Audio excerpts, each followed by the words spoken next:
Hello friends. तो आज से हम स्टार्ट करने वाले हैं एक नया टॉपिक जिसमें हम एआरसी रिपोर्ट के बारे में पढ़ेंगे। ये रिपोर्ट जिसको हम सेकेंड एआरसी रिपोर्ट के नाम से जानते हैं। ये रिपोर्ट मेनली आपको यूपीएससी आईएएस के जो एग्जाम्स होते हैं और इसके अलावा जो स्टेट पीसीएस के एग्जाम होते हैं इसके लिए इंपॉर्टेंट हो जाते हैं। ठीक है। अब ये जो सेकेंड एआरसी रिपोर्ट है इसमें बहुत सारी रिकमेंडेशंस हैं अलग अलग टॉपिक्स पर, जैसे कि आज हम कवर करने वाले हैं राइट टू इन्फॉर्मेशन। इसी तरीके से डिजास्टर मैनेजमेंट पर है, गवर्नेंस पर है, यानी कि लोकल गवर्नेंस पर भी है। ठीक है। इसके अलावा और भी बहुत सारी चीज़ें हैं, करीब 12-13 रिपोर्ट्स आते हैं सेकेंड एआरसी के अंडर में, जिसमें से पहला रिपोर्ट आरटीआई यानी कि राइट टू इन्फॉर्मेशन। ये रिपोर्ट पहले एक दो चीज़ें आपको बता दूं शुरू करने से पहले। ये रिपोर्ट बहुत पुरानी हो चुकी है। ठीक है। सो इसमें से कुछ रिकमेंडेशन जो है वो अपडेट हो चुके हैं, यानी कि उनका इम्प्लीमेंटेशन हो गया है। तो मैंने उन रिकमेंडेशंस को इसमें ऐड नहीं किया है जिनका इम्प्लीमेंटेशन हो गया है। दूसरी चीज़, कुछ ऐसे इसमें रिकमेंडेशन है जो अब आउटडेटेड हो गए हैं। जैसे अगर हम बात करूं कि आरटीआई में आपको पता है कि आरटीआई लेने के लिए, इन्फॉर्मेशन लेने के लिए आपको कुछ फ़ी देना पड़ता है। तो इसमें एक रिकमेंडेशन भी ये है कि वो फ़ी मनी ऑर्डर के थ्रू लिया जाए। आपको पता होगा मनी ऑर्डर में क्या होता है कि जो पोस्ट ऑफिस होता है उसके जो पोस्टमैन होता है वो आपके घर पे जाके पैसा देता है। ठीक है। तो अब आज के समय में जहाँ पर डिजिटल ट्रांजेक्शन्स हो रहे हैं, फाइनेंशियल इंक्लूजन को बहुत ज़्यादा बढ़ावा दिया जा रहा है, तो ऐसे समय पे मनी ऑर्डर का अब जो एक यूज़ है ये बहुत ज़्यादा अच्छा नहीं है, या फिर आप बेनिफिशियल नहीं है कह सकते हैं। ठीक है। तो ऐसे रिकमेंडेशन जो आउटडेटेड हो गए हैं मैंने उसको रिमूव कर दिया है। तो कुल मिलाकर लगभग यहाँ पे आपको 12 रिकमेंडेशन देखने को मिलेंगे जो सबसे इम्पोर्टेंट है और जिनका यूज़ आपको करना है। ठीक है। तो चलिए सबसे पहले हम स्टार्ट करते हैं फर्स्ट रिपोर्ट, जिसमें बात करेंगे आरटीआई यानी कि राइट टू इन्फॉर्मेशन के बारे में। चलिए, ये आपको नज़र आ रहा होगा, छोटा सा जरूर है क्योंकि बहुत सारी चीज़ें हैं इसमें, लेकिन जब आप इसको देखिएगा आप अपने पीडीएफ में तो वहाँ पे बड़ा नज़र आएगा। ठीक है। तो यहाँ पर मैंने जो इम्पोर्टेंट रिकमेंडेशंस है उनको अलग अलग सेक्शन में ऐड किया हुआ है, जैसे कि ओथ ऑफ सेक्रेसी। ठीक है। Amendment to selection committee, organisation information and record keeping, capacity building and awareness generation, monitoring, inventory of public authority, application to legislature and judiciary, redressal of public grievances, time limit for information delivery and subordinate field office and public authorities। तो ये 10 है यहाँ पर। इसके अलावा दो और है जिसमें recommendation on issue of implementation. ठीक है। यानी कि जो आरटीआई 2005 था, आरटीआई एक्ट 2005, इसको किस तरीके से इम्प्लीमेंट करना चाहिए, इसके इम्प्लीमेंटेशन में क्या क्या इश्यूज हैं उनको सही करने के लिए रिकमेंडेशन दिया गया, तो यहाँ पर है। साथ ही साथ यहाँ पर कौन से एग्जेम्प्टेड ऑर्गेनाइजेशंस होंगे, यानी कि किन ऑर्गेनाइजेशंस को आरटीआई के दायरे से बाहर रखा जाए, इसके लिए कुछ रिकमेंडेशन दिया गया। ठीक है। तो ये दो इधर है आपको मिलेंगी और यहाँ पर 5 मिलेंगी, सॉरी यहाँ पर आपको 10 रिकमेंडेशंस मिल जाएंगी अलग अलग सेक्शन के अंडर में। तो चलिए हम स्टार्ट करते हैं पहले ओथ ऑफ सेक्रेसी से। आपने पॉलिटी में पढ़ा होगा कि एक ओथ ऑफ सेक्रेसी होता है जब मिनिस्टर्स ओथ लेते हैं। इलेक्शन के बाद जब सरकार चुनी जाती है तो मिनिस्टर सेक्रेसी की ओथ लेते हैं, शपथ लेते हैं। इसका मतलब ये हुआ कि गवर्नमेंट के अंदर कोई डिसीजन लिया जा रहा है तो वो उसको डिस्क्लोज बाहर नहीं करेंगे। जैसे कि मान लीजिए कि बजट तैयार होता है, तो आपको पता होगा कि जब बजट तैयार होने का प्रोसेस स्टार्ट होता है और उसके रिप्रेजेंटेशन तक ये जो बीच का समय होता है, इस समय जो अधिकारी या कर्मचारी बजट तैयार करने में लगे होते हैं वो बाहरी दुनिया से बिल्कुल कट जाते हैं, उनका कोई बाहरी दुनिया से कनेक्शन नहीं होता, इसलिए कि कहीं कोई इन्फॉर्मेशन लीक ना हो जाए अंदर से। ठीक है। तो ये होता है ऑथ ऑफ सीक्रेसी, जहाँ पर मिनिस्टर किसी भी इंफॉर्मेशन को लीक नहीं कर सकते। ठीक है। तो ये आपको आता है आर्टिकल 75(4) में सेंट्रल गवर्नमेंट के लिए और आर्टिकल 164(3) में स्टेट गवर्नमेंट के लिए। साथ ही साथ ओथ के प्रोविजंस आपको 3rd शेड्यूल में भी देखने को मिलते हैं। तो इस सेकेंड एआरसी रिपोर्ट में कहा गया कि ये ओथ ऑफ सेक्रेसी वाला जो प्रोविजन है इसको अमेंड करना चाहिए। तो इसको जब हम अमेंड करेंगे तो हमें कॉन्स्टिट्यूशन के article 75(4), article 164(3) and 3rd schedule में हमें ये अमेंडमेंट करना पड़ेगा। ठीक है। तो अब अमेंडमेंट करके हम इसमें ऐड क्या करेंगे, ये लिखा हुआ है कि ministers should disclose information of government on basis of national security. ठीक है। अगर नेशनल सिक्योरिटी का मामला हो तो उस बेसिस पर मिनिस्टर्स गवर्नमेंट की इंफॉर्मेशन को बाहर डिस्क्लोज कर सकते हैं। वैसे नॉर्मली नहीं कर सकते, लेकिन अगर नेशनल सिक्योरिटी के मामला हो सकता है, गवर्नमेंट में कुछ ऐसे डिसीजन लिए जाते हो या लिए जा रहे हो जो नेशनल इंटरेस्ट के लिए सही ना हो, ये मे भी पॉसिबल। तो ऐसे केस में क्या सभी मेंबर चुप रहेंगे क्योंकि उन्होंने सिक्रेसी का ओथ लिया हुआ है? तो ये गलत है, ठीक है। तो इस हिसाब से नेशनल सिक्योरिटी के लिए यहाँ पर उनको इतनी आज़ादी होनी चाहिए कि वो इन्फॉर्मेशन को बाहर डिस्क्लोज कर पाए, ठीक है। तो ये एक पहला अमेंडमेंट ओथ ऑफ सिक्रेसी से रिलेटेड है, रिकमेंडेशन जो यहाँ पर दिया गया। नेक्स्ट बात करते हैं amendment to the selection committee. यानी आपको पता होगा, पॉलिटी में आपने पढ़ा है कि जो सीआईसी होते हैं यानी कि सेंट्रल इंफॉर्मेशन कमिश्नर होते हैं या फिर जो स्टेट इंफॉर्मेशन कमिश्नर होते हैं, इनके अपॉइंटमेंट के लिए एक कमेटी बनाई जाती है, सिलेक्शन कमेटी होती है जो चूज करती है कि किनको अपॉइंट किया जाएगा। तो यहाँ पर यह कहा गया कि जब सीआईसी का अपॉइंटमेंट करना हो तो यहाँ पर जो सिलेक्शन कमेटी होगी उसमें पीएम, लोकसभा, ये आपको लीडर ऑफ अपोजिशन और उसके बाद सीजीआई यानी कि चीफ जस्टिस ऑफ इंडिया, ये 3 लोग उस कमेटी में होनी चाहिए जब हमें सेंट्रल इंफॉर्मेशन कमिश्नर को अपॉइंट करना हो। तो इसके लिए हमें आरटीआई के सेक्शन 12 में हमें अमेंडमेंट करना पड़ेगा। इसके बाद ये भी कहा गया कि जब स्टेट में इंफॉर्मेशन कमिश्नर की अपॉइंटमेंट करनी हो तो उस कमेटी में CM, leader of opposition and high court के चीफ जस्टिस होंगे, ठीक है। तो इसके लिए आरटीआई के सेक्शन 15 को अमेंड करना होगा, यानी कि सेंट्रल गवर्नमेंट में सीआईसी होती है तो उनको वहाँ पर अमेंडमेंट करना पड़ेगा आपको सेक्शन 12 में, और स्टेट गवर्नमेंट में जो स्टेट इंफॉर्मेशन कमिश्नर होते हैं उनके अपॉइंटमेंट के लिए जो कमेटी में अमेंडमेंट किया जाएगा उसके लिए आपको सेक्शन 15 अमेंड करना होगा, ठीक है। तो ये दिया गया सिलेक्शन कमेटी से रिलेटेड अमेंडमेंट के बारे में रिकमेंडेशन।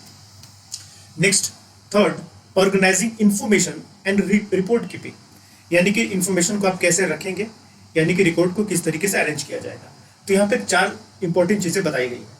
पहले ही बताया गया शियो मोटो डिस्क्लोजर, यानी कि जितनी भी पब्लिक अथॉरिटीज हैं उनको शियो मोटो डिस्क्लोजर करना पड़ेगा इंफॉर्मेशन को। इसका मतलब हुआ कि इनको अपने आप डिस्क्लोज करना होगा कुछ चीजें अपने वेबसाइट पर जो उनको लगता है कि ये इंपॉर्टेंट है, ठीक है, बिना किसी के मांगे हुए। And revise at least once a year, और कम से कम साल में एक बार उन इंफॉर्मेशन को जो डिस्क्लोज किए गए हैं अपने आप अपनी स्वेच्छा से उनको रिवाइज करना होगा। नेक्स्ट, सेकंड कहा गया एनआईसी, नेशनल इंफॉर्मेटिक सेंटर इसको कहते हैं। ये एक तरीके से आप समझ लीजिए कि सेंट्रल गवर्नमेंट के लिए एक इंफॉर्मेशन टेक्नोलॉजी विंग की तरह काम करता है, जो कि जनरली वेबसाइट एप्स डेवलपमेंट से रिलेटेड ये काम करता है सरकार के लिए, ठीक है। तो ये एनआईसी, नेशनल इंफॉर्मेटिक्स सेंटर, इसमें ये कहा गया कि ये एनआईसी एक सिंगल प्लेटफॉर्म बनाएंगे, किस लिए, फॉर ऑल पब्लिक अथॉरिटी, यानी कि जितनी भी पब्लिक अथॉरिटी है उनका सारा इंफॉर्मेशन उस सिंगल प्लेटफॉर्म पर मिल पाए। जैसे फॉर एग्जांपल अगर मैं बात करूं, अपने परिवहन एक वेबसाइट है, यहाँ पर जितनी भी स्टेट गवर्नमेंट है उनकी, कुछ को छोड़ के, बट मेजोरिटी ऑफ जो स्टेट गवर्नमेंट है उनकी ट्रांसपोर्ट जो मिनिस्ट्री होती है उसे डिपार्टमेंट, उससे रिलेटेड डेटा यहाँ पर है। भले आप किसी भी सेंटर से, किसी भी स्टेट से बिलोंग करते हो, आप यहाँ पर जाके अपनी व्हीकल्स के, चाहे वो 2 व्हीलर हो, 4 व्हीलर हो, डील बना सकते हैं, आरसी बनवा सकते हैं, खो गया है रिन्यूअल करा सकते हैं, स्टेटस चेक कर सकते हैं। तो एक तरीके से ये पूरे स्टेट्स के लिए एक सिंगल प्लेटफॉर्म का काम करता है रिलेटेड टू ट्रांसपोर्ट डिपार्टमेंट। तो उसी तरीके से एनआईसी को भी एक ऐसा सिंगल प्लेटफॉर्म बनाना होगा जहां पर सभी पब्लिक अथॉरिटीज, सभी मिनिस्ट्रीज, सभी डिपार्टमेंट अपने इंफॉर्मेशन रख पाए, ताकि जहां पर एक सिटीजन एक ही प्लेटफॉर्म पर जाके उन सारे इंफॉर्मेशन को एक्सेस कर पाए। नेक्स्ट, इसमें यह कहा गया establishment of public record office, एक पब्लिक रिकॉर्ड ऑफिस को बनाया जाना चाहिए जहां पर सभी स्टेट इंटीग्रेट मल्टीपल एजेंसीज, ठीक है। कहने का मतलब जैसे कि एक स्टेट है, एक स्टेट यूपी हो गया, इस यूपी स्टेट में बहुत सारी मिनिस्ट्रीज मिलेंगी आपको, ठीक, और एक मिनिस्ट्री के अंदर में कई सारे डिपार्टमेंट्स भी होंगे। तो यहाँ पर ये कहा गया कि एक पब्लिक रिकॉर्ड ऑफिस बनाया जाएगा हर स्टेट में। अब ये क्या होगा कि वो स्टेट अपने यहाँ की सारी मिनिस्ट्रीज और डिपार्टमेंट के इंफॉर्मेशन को वो इस पब्लिक रिकॉर्ड ऑफिस में रखेगा, ठीक है। इसके बाद फोर्थ में कहा गया कि गवर्नमेंट ऑफ इंडिया एक land record monetisation of fund बनाएगी। फंड है for what, land record modernisation. तो यहाँ पर जैसा कि नाम ही है लैंड रिकॉर्ड, तो यहाँ पर जो लैंड्स होंगे उनके रिकॉर्ड्स को मेंटेन किया जाएगा, उनके रिकॉर्ड्स को रखा जाएगा डिजिटल फॉर्म में। उसके लिए गवर्नमेंट ऑफ इंडिया एक फंड बनाएगी, ठीक है। तो इंफॉर्मेशन से रिलेटेड यहाँ पर आपको ये 4 रिकमेंडेशन मिलने मिले। अब ये देखिए, ये जो रिकमेंडेशंस है ना, ये अलग अलग जगहों पे यूज होते हैं। अगर कहीं पर आपको मान लीजिए कि आ गया कि इसी तरीके कुछ लैंड रिकॉर्ड्स वगैरह या लैंड से रिलेटेड कोई क्वेश्चन आया, जैसे कि अभी आपका एक एक्ट पारित हुआ था लैंड एक्विजिशन का, तो अगर वहाँ पर कुछ रिकमेंडेशन लिखना हो तो आप लिख सकते हैं सीधा एआरसी रिपोर्ट में आरटीआई के अंडर में government of India have to establish a land record modernisation of fund. ठीक है, तो अब ऐसा नहीं कि सारी जो रिकमेंडेशंस हैं वो एक ही जगह पे आपको लिखना है, नहीं, ये अलग अलग सिचुएशन के अकॉर्डिंग ये अलग अलग जगहों पे लिखने हैं। हाँ, लेकिन एकदम एक्सक्लूसिव क्वेश्चन आता है आरटीआई से रिलेटेड, तो वहां पर इन रिकमेंडेशंस को आप सारे को लिख सकते हैं।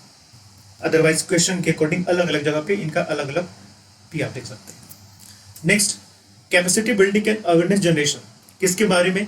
आरटीआई के बारे में, यानी कि राइट टू इन्फॉर्मेशन, आपका जो अधिकार है इन्फॉर्मेशन लेने का, इसके लिए कैसे एक अवेयरनेस फैलाया जाए लोगों के बीच में और किस तरीके से गवर्नमेंट अथॉरिटीज को ट्रेन किया जाए। ठीक है, कैपेसिटी बिल्डिंग।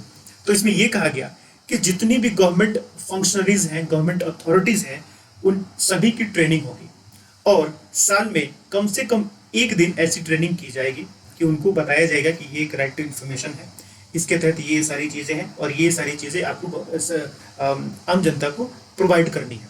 ठीक है, ताकि कम से कम ऑफिशियल्स को भी पता हो कि एग्जैक्टली व्हाट इज इन्फॉर्मेशन है हमारे पास जो हमें प्रोवाइड करना है। ओके, और ये जो ट्रेनिंग होगी ये डिसेंट्रलाइज होगी। ऐसा नहीं कि एक सेंटर हमने बना दिया पूरे स्टेट के अंडर में, अब सभी लोग वहीं पर जाके ट्रेनिंग लेंगे, तो पॉसिबल ही नहीं है, तो फिर ट्रेनिंग ही चलती रहेगी सालों भर। ठीक है, तो यहाँ पर कहा गया कि एक डिसेंट्रलाइज ट्रेनिंग सेंटर होगा और ये क्या होगा कि हर ब्लॉक में एक ट्रेनिंग सेंटर बनाया जाएगा कि उस ब्लॉक से रिलेटेड जितने भी गवर्नमेंट एम्प्लॉई या फंक्शनलिस्ट पब्लिक अथॉरिटी के लोग होंगे वो जाके वहां पर ट्रेनिंग लेंगे। ठीक है, तो ट्रेनिंग भी होगी वो डिसेंट्रलाइज फॉर्म में होगा। साथ ही साथ यहाँ पर यह कहा गया कि सीआईसी और जो स्टेट इंफॉर्मेशन कमिश्नर जो होते हैं ये क्या करेंगे, ये एक अवेयरनेस गाइडेंस सीरीज चलाएंगे अवेयरनेस फैलाने के लिए about RTI to public authority, public officials and people. सबको बताना होगा, पब्लिक अथॉरिटी से लेकर आम जनता तक की आरटीआई क्या है, इसके बारे में क्या क्या प्रोविजंस है, अगर आपको इन्फॉर्मेशन चाहिए तो आप कैसे कैसे इन्फॉर्मेशन एक्सेस कर सकते हैं, ये सारा अवेयरनेस आपको फैलाना होगा और ये पूरा गाइडेंस सीरीज चलाने का काम करेगा CIC and state information commissioner of particular state. ठीक है, तो इसमें ये सारी चीजें आएंगी। इसके बाद मॉनिटरिंग, अब ये जो आरटीआई है इसका जो इम्प्लीमेंटेशन होगा इसकी मॉनिटरिंग कैसे की जाएगी।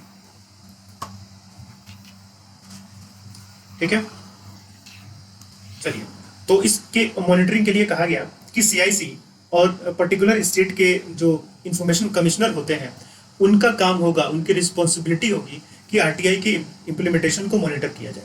इसके साथ साथ ही यहाँ पर एक नेशनल कोऑर्डिनेशन कमिटी बनाई जाएगी जिसके चेयरमैन होंगे सीआईसी यानी कि सेंट्रल इंफॉर्मेशन कमिश्नर, जो कि इस मॉनिटरिंग को ऑब्जर्व करने का काम करेंगे, यानी कि सबसे ऊपर होंगे इस हायरार्की में नेशनल लेवल पर, जो कि नेशनल लेवल के साथ साथ यानी कि नेशनल अथॉरिटीज जो है सेंट्रल गवर्नमेंट की अथॉरिटीज उनका मॉनिटरिंग, साथ ही साथ जो स्टेट इंफॉर्मेशन कमीशन के अंडर में आने वाली जो अथॉरिटीज हैं उनका भी मॉनिटर करने का ये काम करेंगे। ठीक है, तो यहाँ पर दो चीज़ें इंपॉर्टेंट है, एक तो ये लोग मॉनिटर करने का अधिकार होगा सीआईसी और एसआईसी के पास, और दूसरा ही इसमें एक नेशनल कोऑर्डिनेशन कमेटी बनाई जाएगी जिसके चेयरमैन सीआईसी होंगे और इनके अलावा और भी मेंबर्स होंगे, बट नॉट दैट इंपॉर्टेंट, उतना इसमें नहीं जाना है, जो ये मॉनिटर करने का काम करेंगे। ठीक है, next, inventory of public authority, यानी कि पब्लिक अथॉरिटी होगी, यानी कि जो मिनिस्ट्री होगी, जो डिपार्टमेंट होगी, वो किस तरीके से इन्वेंट्री रखेगी, यानी कि रिकॉर्ड्स को रखेगी। ठीक है, तो यहाँ पर यह कहा गया कि each public authority should have details of all public authority subordinate to it. इसका मतलब ये हुआ कि मान लीजिए कि एक मिनिस्ट्री है, जैसे कि अगर हम मान लें कि दिस इज फाइनेंस मिनिस्ट्री, अब इस फाइनेंस मिनिस्ट्री में कई सारे डिपार्टमेंट्स आएंगे। ठीक है, जैसे कि एक फाइनेंस डिपार्टमेंट आ गया, एक रेवेन्यू डिपार्टमेंट आ गया, इस तरीके से कई सारे डिपार्टमेंट्स होंगे। तो अब ये फाइनेंस मिनिस्ट्री क्या करेगी कि इन सारे डिपार्टमेंट्स का वो अपने यहाँ डिटेल रखेगी। उसी तरीके से अगर ये रेवेन्यू डिपार्टमेंट है तो रेवेन्यू डिपार्टमेंट के अंडर में जो भी चीजें आती हैं उन सारी चीजों का रिकॉर्ड ये रेवेन्यू डिपार्टमेंट रखेगी। ठीक है, तो ये सबऑर्डिनेट टू इट, वही बात है कि each public authority should have details of all public authorities subordinate to it. तो मिनिस्ट्री के अंडर में जितने भी डिपार्टमेंट आएंगे वो सारे डिपार्टमेंट का डिटेल, और एक पर्टिकुलर डिपार्टमेंट के अंदर में जितनी भी अथॉरिटीज आएंगी उनका डिटेल वो डिपार्टमेंट रखेगा। ठीक है, तो ऐसा कहा गया इस कि किस तरीके से हमें पब्लिक अथॉरिटी में डेटा मेंटेन होना चाहिए। Next, application to legislature and judiciary. तो लेजिस्लेचर में आपको पार्लियामेंट भी आएगा और स्टेट लेजिस्लेचर दोनों आएंगे, ठीक है। तो बाय डिफॉल्ट आपको यही समझना है जब तक कि पर्टिकुलर मेंशन इसमें ना किया जाए। मैंने जहां पर पर्टिकुलर मेंशन होगा मैंने किया है, अदरवाइज आपको जनरल समझना है। तो लेजिस्लेचर और जुडिशरी में किस तरीके आरटीआई का अप्लाई किया जाएगा, यहां पर कहा गया कि जो लेजिस्लेचर होगा, चाहे वो पार्लियामेंट चाहे वो स्टेट का लेजिस्लेचर, वो क्या करेंगे कि अपने रिकॉर्ड्स को डिजिटाइज करेंगे and will provide access to citizen, ठीक है, सीधी सी बात। तो कैसे रिकॉर्ड लेजिस्लेचर में कैसे रिकॉर्ड होते हैं, चाहे वो कोई एक्ट पारित हो गया, कोई बिल आया हो उसका रिकॉर्ड, चाहे वो एक्ट आया बन गया हो उसका रिकॉर्ड, चाहे किसी कमेटी ने रिपोर्ट दी हो तो उस रिपोर्ट को भी लेजिस्लेचर में रखना पड़ता है, चाहे वो बाहर की कमेटी हो या फिर लेजिस्लेचर की खुद की कमेटी होती है, जैसे कि पार्लियामेंट्री कमेटीज भी कुछ होती हैं, स्टैंडिंग कमेटीज होती हैं, ठीक है, उनका रिपोर्ट हो गया। जैसे कैग का रिपोर्ट होता है, कैग का रिपोर्ट अगर सेंट्रल गवर्नमेंट का है तो वो भी पार्लियामेंट में रखा जाता है, स्टेट का है तो वो स्टेट के लेजिस्लेचर असेंबली में रखा जाता है। तो ये सारे रिपोर्ट जो होंगे वो क्या कर होगा, यानी कि रिकॉर्ड्स ही है एक्चुअली, तो इनका डिजिटाइज इनको किया जाएगा और इसको वेबसाइट पर रखा जाएगा जो भी लेजिस्लेचर है, ताकि लोग उसको एक्सेस कर पाए। जहां तक जुडिशरी की बात है तो यहाँ पर यह कहा गया कि administrative process of district and subordinate court, ठीक है, ध्यान रखिए कि यहाँ पर हाई कोर्ट और सुप्रीम कोर्ट की बात नहीं की गई है, यहाँ पर बात की गई है कि डिस्ट्रिक्ट कोर्ट और डिस्ट्रिक्ट कोर्ट के जो सबऑर्डिनेट है उसके नीचे वाले कोर्ट जो है उनका जो एडमिनिस्ट्रेटिव प्रोसेस होगा वो कंप्यूटराइज किया जाएगा और पब्लिक डोमेन में उसको रखा जाएगा, ठीक है, administrative process not judicial process, okay. तो इस चीज का आपको ध्यान रखना है। तो it is related to legislature and judiciary. Next, public grievances जो होंगे, अगर आपको इन्फॉर्मेशन नहीं मिला, डिले हो गया, मिसबिहेवियर हुआ, करप्शन हो गया, हरासमेंट हो गया, ठीक है, तो आप किसके पास जाएंगे? तो इसके लिए हर स्टेट्स क्या करेंगी कि अपने यहाँ एक independent public grievance redressal authority बनाएंगी, ठीक है, हर स्टेट अपने यहाँ एक independent public grievance redressal authority बनाएंगी। अब इनमें क्या होता है, जो भी पब्लिक अथॉरिटीज होती हैं वहां पर एक पीआईओ होता है, पब्लिक इंफॉर्मेशन ऑफिसर, जो ये फर्स्ट लाइन का ऑफिसर होता है जो आपको इन्फॉर्मेशन प्रोवाइड करता है। आप किसी भी डिपार्टमेंट जाइए, आरटीआई फाइल कीजिए, आपको जो इन्फॉर्मेशन देगा वो ये पीआईओ होता है, पब्लिक इंफॉर्मेशन ऑफिसर, ठीक है। अब जिस डिपार्टमेंट में एक से ज्यादा पीआईओ होते हैं वहां पर आपको ए पीआईओ अपॉइंट किया जाता है। ए का मतलब असिस्टेंट, तो असिस्टेंट पब्लिक इंफॉर्मेशन ऑफिसर, यानी कि ये क्या करता है कि असिस्टेंट है तो पीआईओ को यहाँ पर मदद करता है, उसको असिस्ट करता है। जहां पर एक से ज्यादा पीआईओ होंगे वहां पर आपको असिस्टेंट पीआईओ बनाया जाएगा, ठीक है। अगर आपका कोई इशू होता है, आपका ग्रीवेंस है, अगर आपको जाना है तो आप जाएंगे किसके पास? पीआईओ पहला होता है। इसके अगेंस्ट अगर आपको अपील करना है फाइनली तो फिर आप जाएंगे सीआईसी के पास, सीआईसी या फिर जो स्टेट इंफॉर्मेशन कमिश्नर होता है उसके पास, ठीक है। Next, time limit for information, यानी कि कितने समय तक का आपको इंफॉर्मेशन मिलेगा।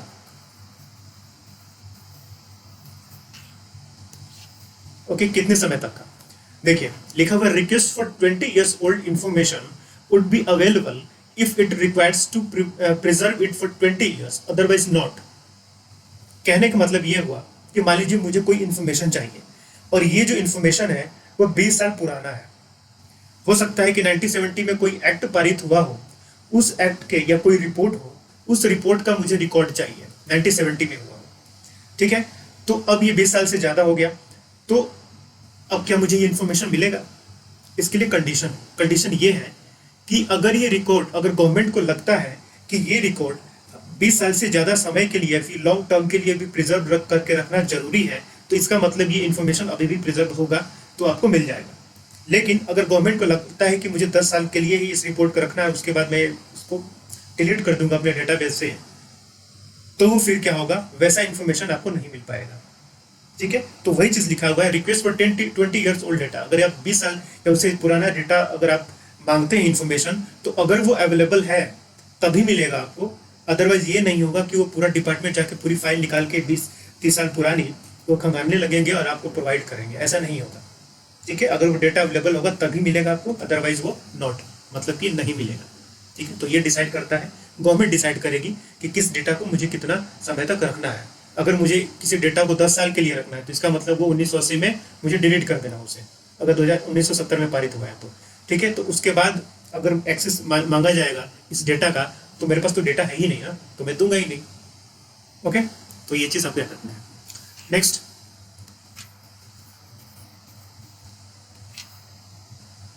Subordinate field office and public authority. Subordinate field office and public authority यानी कि लोकल गवर्नमेंट की बात हो रही है। तो यहाँ पर रिकमेंडेशन में ये भी कहा गया कि जो पब्लिक अथॉरिटी है इसका डेफिनेशन एक्सटेंड करना चाहिए आपको, यानी कि स्प्रेड हो, इसके अंदर में और भी चीजें आनी चाहिए। तो इसमें कहा गया कि जो डेफिनेशन है पब्लिक अथॉरिटी का, इसमें पंचायत और विलेज पटवारी भी इंक्लूड होने चाहिए। क्यों? क्योंकि ये जो पंचायत होता है, चाहे वो गांव के लेवल पर, चाहे ब्लॉक या जो जिला परिषद होती है, डिस्ट्रिक्ट में जिला परिषद होती है, फिर ब्लॉक में पंचायत समिति होती है, उसके बाद फिर गांव के लेवल पे होता है ग्राम सभा।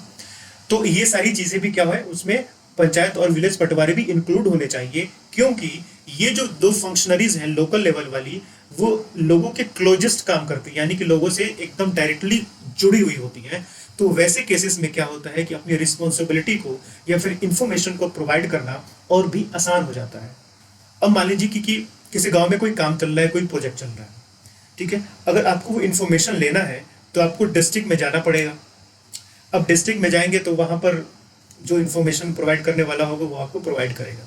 अगर आप इनको ऐड कर देते हैं तो हो सकता है कि अब उस गांव वाले को अपने पंचायत में ही वो इन्फॉर्मेशन मिल जाएगा आरटीआई के थ्रू, ठीक है। तो ये जो ऑर्गेनाइजेशंस होती हैं या अथॉरिटी होती हैं, इनको भी पब्लिक अथॉरिटी में के डेफिनेशन में ऐड किया जाना चाहिए, ताकि पब्लिक रिस्पॉन्सिबिलिटीज या जो इंफॉर्मेशन डिलीवरी होती है उसके एक्सेस का दायरा जो है उसको हम और बढ़ा पाए, ठीक है। तो ये कुछ इंपॉर्टेंट रिकमेंडेशंस हैं जो यहाँ पर लिखे गए हैं। मैं ये एज इट इज ये आपको टेलीग्राम में मैं पोस्ट कर दूंगा क्लास खत्म होने के बाद। अभी मैं रिकॉर्डिंग कर रहा हूँ, उसके बाद जिसमें पोस्ट कर दूंगा तो आप वहाँ से ले सकते हैं, ठीक है।